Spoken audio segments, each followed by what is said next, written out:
Hello guys, in today's video I'm going to tell you what to do if Bluetooth is not connecting in your Raptor 5G device.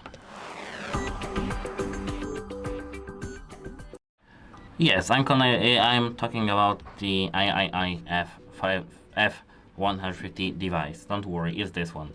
And the first thing that I'd recommend doing is to open the settings in your device and now go to the network and internet. Pardon me, not network internet, it was connected devices. Here tap connect preferences and Bluetooth. Here make sure the Bluetooth is enabled. If you don't have the Bluetooth enabled, disable Bluetooth and enable it back again.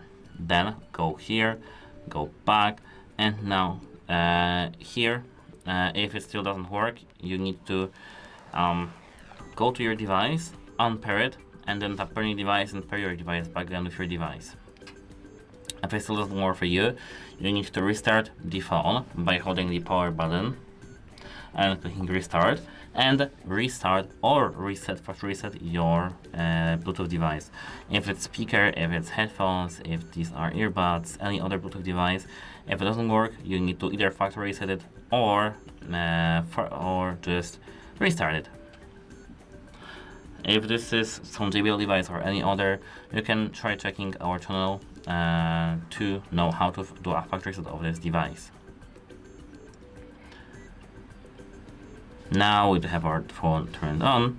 Let me just quickly enter my pattern, and there is one thing we can do more on this device. Open settings and scroll all the way down till you see the system. Once here, tap system updates, and if you see here some updates, update your phone immediately because there may be some update that fixes the Bluetooth.